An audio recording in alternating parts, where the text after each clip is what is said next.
जय हिंद दोस्तों, welcome to our channel focus the future. हम आपके पास एक नई सीरीज, एक यूट्यूब सीरीज लेकर आ रहे हैं, मुगल हिस्ट्री इन इंडिया। हमारे साथ है doctor Shahabuddin Khan, senior journalist.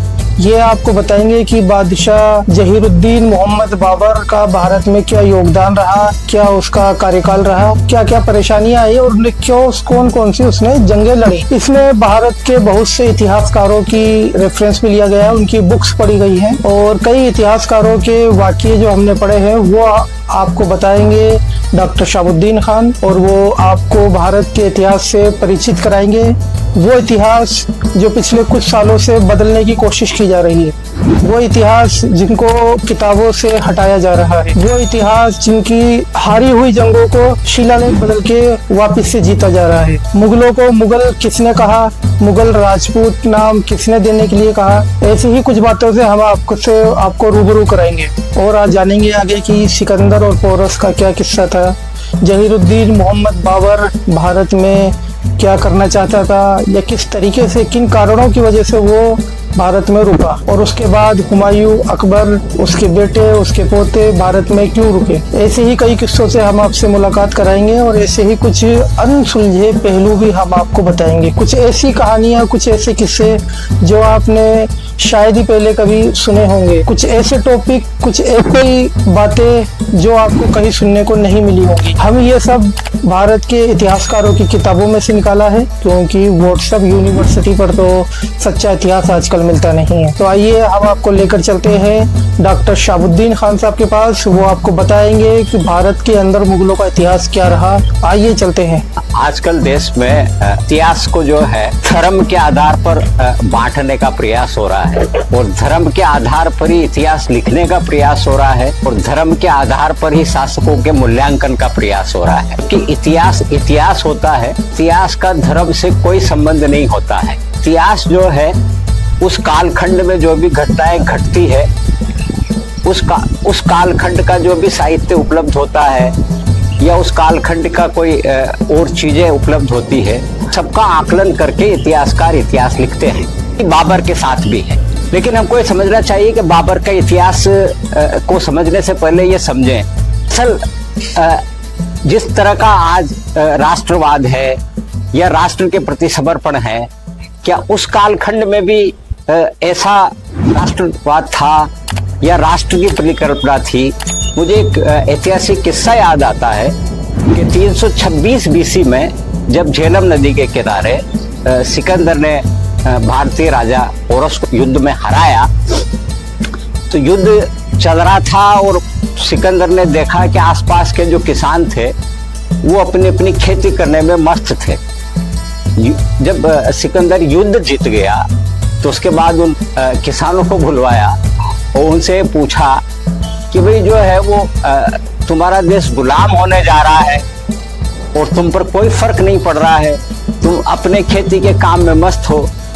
तो उन्होंने कहा कि किसान, हमें राजा बदलने से क्या फर्क पड़ता है, हम पहले जो भी इस खेती की जमीन का जो भी लगान मुआवजा उस राजा को देते थे, अब आपको दे देंगे।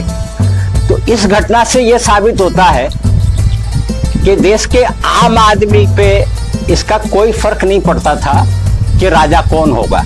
यानी जनता का न कोई राज सत्ता से लगाव था, न उस वक्त एक राष्ट्र के रूप में कोई परिकल्पना रही होगी। बाद में जब हम बाबर पे आते हैं वहां से, तो बहुत सारे इतिहासकार और अलग अलग लोग अलग अलग अंदाज में व्याख्या करते हैं। इतिहास को देखने का नजरिया सबका अलग अलग होता है। एक इतिहासकार जो है वो तथ्यों की नजर से देखता है, एक पत्रकार जो है वो इतिहास को विश्लेषण की निगाह से देखता है, एक आम आदमी है वो एक आम आदमी की निगाह से देखता है, लेकिन एक राजनीतिज्ञ जो है आज का, वो इतिहास को वोट हासिल करने की निगाह से देखता है, और उस वोट हासिल करने का जो उसका दृष्टिकोण होता है, वही दृष्टिकोण जो है वो इतिहास को तोड़ मरोड़ करके पेश करता है। तो जब हम बाबर की जब बात करते हैं, तो बाबर यहाँ कोई इस्लाम फैलाने के लिए नहीं आया था। बाबर यहाँ जो है शासन करने के लिए आया था, क्योंकि उस वक्त का जो कालखंड था उसमें जिसकी तलवार में जितना दम होता था, वो फरगना में जो है वो 12 साल की उम्र में फरगना का जो है उसको उसका राजगद्दी पे बिठा दिया गया। फिर राजगद्दी उसके खानदान वालों ने जब छीन ली तो बाबर अपने लिए नया देश बनाने की तलाश में फरगना से निकलता है और अफगानिस्तान में काबुल में आके डेरा डाल लेता है। जब वो काबुल आ जाता है, उसी दरमियान जो है वो दिल्ली में इब्राहिम लोदी की सत्ता होती है, जो काफी कमजोर सी हो जाती है। तो बहुत सारे इतिहासकार इस तथ्य की ओर उल्लेख करते हैं कि इब्राहिम लोदी के खुद दरबारियों ने बाबर तक पैगाम पहुंचाया कि आप हिंदुस्तान पर आक्रमण करो। ठीक वैसे ही उस वक्त जो है वो चित्तौड़ में जो है वो सांगा का शासन था, तो राणा सांगा ने भी जो है वो अपने दूत वहां भेजे कि आप जो है वो इब्राहिम लोदी पे हमला कर दीजिए। जैसा इतिहासकारों के बहुत सारे किताबों में ये तथ्य सामने आता है कि बाबर के और राणा सांगा के बीच में ये था कि जब वो इब्राहिम लोदी पे हमला करेगा तो एक तरफ से जो है वो बाबर हमला करेगा और दूसरी तरफ से जो है वो राणा सांगा हमला करेंगे। इतिहास के तथ्यों से ये पुष्टि होती है कि राणा सांगा का मानना यह था, क्योंकि अब तक जो अफगानिस्तान से जो भी यहाँ मुस्लिम भारत में आक्रमण करने आए, वो यहाँ का सोना चांदी धन दौलत लूट के और चले गए। तो राणा सांगा का भी मानना यह था कि बाबर भी इब्राहिम लोदी का जो भी खजाना है उसको लूट के चला जाएगा, लेकिन ऐसा हुआ नहीं। तो उस युद्ध में क्या हुआ कि इब्राहिम लोदी तो वो युद्ध हार गया, लेकिन राणा सांगा ने जो है बाबर का साथ नहीं दिया। उससे बाबर को लगा कि राणा सांगा ने जो मुझे पैगाम भेजा था वो अपनी बात पे खरा नहीं हुआ। तो ये 1526 में तो जो है वो पानीपत का पहला युद्ध जो इब्राहिम लोदी के और बाबर के बीच में हुआ और उसमें बाबर विजेता रहा और इब्राहिम लोदी हार गया। उसके बाद 1527 में फिर एक खानवा का युद्ध होता है जो राणा सांगा और बाबर के बीच में होता है, लेकिन ये हिंदू और मुसलमान का युद्ध नहीं था, क्योंकि बाबर की सेना तो जो भी थी 15-18 हजार की सेना, महाराणा सांगा की सेना ज्यादा बड़ी थी और उस सेना में इब्राहिम लोदी के जो बचे हुए सैनिक थे उन्होंने भी युद्ध जो है वो बाबर के खिलाफ राणा सांगा की सेना से लड़ा। ऐसे ही जो है वो मेवात का राजा हसन खां मेवाती था, वो भी अपने जो है वो सैनिकों के साथ राणा सांगा की तरफ से लड़ा। तो अगर ये जो है वो हिंदू और मुसलमान का युद्ध अगर होता तो फिर हसन खां मेवाती या इब्राहिम लोदी के जो बचे हुए सैनिक थे वो राणा सांगा की तरफ से युद्ध क्यों लड़ते। तो इस तथ्य से ये साबित होता है कि ये युद्ध जो है वो किसी भी तरीके से हिंदू और मुसलमान के बीच का युद्ध नहीं था, ये दो राजाओं के बीच का युद्ध था। दोनों राजा जो है वो दिल्ली की सत्ता पे काबिज होना चाहते थे। एक तरफ राणा सांगा दिल्ली की सत्ता पे काबिज होना चाहते थे, तो दूसरी तरफ जो है वो बाबर जो है वो अपनी सत्ता न केवल बचाए रखना चाहता था बल्कि उसको फैलाए रखना भी चाहता था। तो उसके बाद जो है वो बाबर 1926 में दिल्ली की गद्दी पे जो स्थापित हो गया, उसके बाद उसने गुजरात में जो है वो महमूद शाह को हराया। चंदेरी में जो है वो राणा सांगा का एक खास आदमी जो है वो मेदिन राय जो है वो शासक था, तो उसने चंदेरी के युद्ध में भी उनको हराया। बाबर ने बंगाल की तरफ भी आक्रमण करना शुरू किया, लेकिन बाबर को बहुत कम समय मिला। बाबर की जो है वो 1530 में जो है वो मृत्यु हो गई। तो बाबर ने जो है वो अपनी जीवनी लिखी तुझके बाबरी, जो बाबरनामा के नाम से अनुवाद हुआ। बाबर ने तो उसको तुर्की भाषा में लिखा था, लेकिन अंग्रेजी में जो है उसका जो तर्जुमा किया वो एक इंग्लिश इतिहासकार से बेदविन उन्होंने किया। तो हमारे पास ज्यादातर जो सोर्सेज हैं वो उसी अंग्रेजी वाले बाबरनामे से ही कोड करते हैं। हालांकि जो है फिर मुगलों का जो है वो शासन जब यहाँ चला तो मुगलों ने भी फारसी में बाबरनामा का कई बार अनुवाद करवाया। लेकिन जो है वो हैरानी की बात है कि जिसे हम मुगल डायनेसिटी कहते हैं या मुगल एम्पायर जो कहते हैं, मुगल शासन काल के किसी भी इतिहासकार ने जो है इसको मुगल डायनेसिटी नहीं कहा। मुगल डायनेसिटी अल्फाज जो सबसे पहले इस्तेमाल किया वो अंग्रेज इतिहासकारों ने किया, और सबसे पहले B.S. स्मिथ नाम का एक इतिहासकार था, उसने इसको मुगल एम्पायर कहा और मुगल डायनेसिटी कहा। लेकिन भारत के प्रसिद्ध जो इतिहासकार प्रोफेसर इरफान हबीब साहब थे, हैं मतलब अभी हयात हैं, वो इस मुगल एम्पायर शब्द से सहमत नहीं है।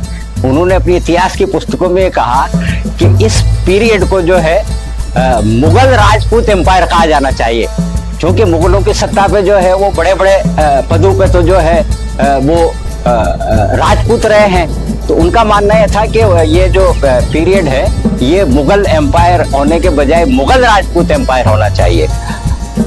बाबरनामा में उसने कई जगह पे तारीफें भी की हिंदुस्तान की, और कुछ जगह पे जो है वो हिंदुस्तान के बारे में, जैसे उसने लिखा कि हिंदुस्तान में जो है वो अंगूर नहीं मिलते हैं, हिंदुस्तान में खरबूजा नहीं मिलता है, हिंदुस्तान के लोग खूबसूरत नहीं हैं। यहाँ तक कि उसने कहा कि हिंदुस्तान के लोग लंगोट में रहते हैं। खास तौर से उसने किसानों के लिए कहा कि वो नंगे रहते हैं, यानी लंगोट में रहते हैं। तो ये उसका तंज है, लेकिन इससे एक चीज हमको देखने को और समझने को मिलती है कि अगर बाबर ये कह रहा है कि हिंदुस्तान का किसान लंगोट में रहता है, इसका मतलब हिंदुस्तान का जो आम किसान था उसकी आर्थिक स्थिति ठीक नहीं थी। और मैंने जो अभी पहले कहा कि देश की कोई अवधारणा उस वक्त नहीं थी, वो मैं इसलिए कह रहा हूं कि हिंदुस्तान की उस वक्त तकरीबन 10 करोड़ के आसपास की आबादी रही होगी।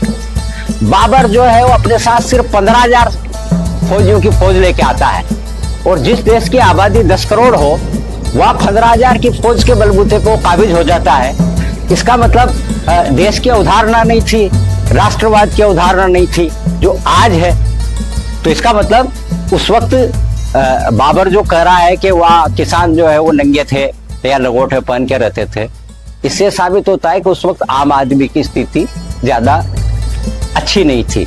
लेकिन वो तारीफें भी करता है कि यहाँ की आबादी बहुत है, यहाँ का इलाका बहुत बड़ा है, यहाँ सोना और चांदी बहुत है।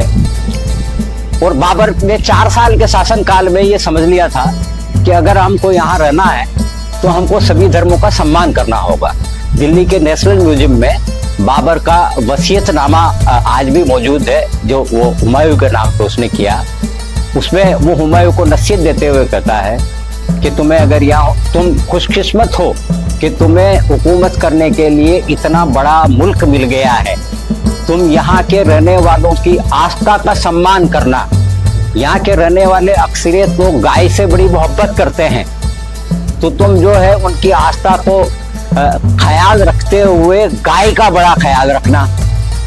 तो इससे साबित होता है कि बाबर उस वक्त भी ये समझ गया था कि खालिस मजहब के हिसाब से हुकूमत नहीं चलाई जा सकती है। बाबर और के काल में एक बड़ा बेटे और बाप का से मोहब्बत का एक बड़ा मशहूर ऐतिहासिक वाक्य है, जो मुझे लगता है आज के दौर में तो बाप और बेटे में शायद इतनी मोहब्बत नहीं होती है। कि एक बार हुमायूं जो है वो बड़ा शदीद बीमार हो गया, और तकरीबन उस वक्त के जितने भी हकीम थे, जितने भी वैद थे, है ना, उनकी कोशिशों के बाद भी जो है हुमायूं की तबीयत सुधर नहीं रही थी। तो एक सूफी संत ने बाबर से कहा कि अगर तुम अपनी जिंदगी की सबसे कीमती चीज अगर अपने बेटे के लिए कुर्बान कर दो तो तुम्हारा बेटा ठीक हो जाएगा। तो बाबर ने कहा जिंदगी से बड़ी कोई चीज तो कीमती होती नहीं है। तो ऐसा उल्लेख मिलता है कि बाबर हुमायूं के जिस बिस्तर पर लेटा हुआ था वहाँ 7 बार उसने चक्कर लगाए और अल्लाह की तरफ रुजू होके कहा कि मैं अपने बेटे की जान के बदले में अपनी जान आपको कुर्बान करता हूँ। और हुमायूं जो है वो ठीक हो गया। तो 4 साल के शासनकाल में कोई इतना बड़ा कोई प्रशासनिक फेरबदल तो कोई खास नजर आता नहीं है। 1530 में जो है वो बाबर की मौत हो गई थी आगरा में। चूंकि उसकी ये वसीयत ये थी कि मुझे काबुल में दफन किया जाए तो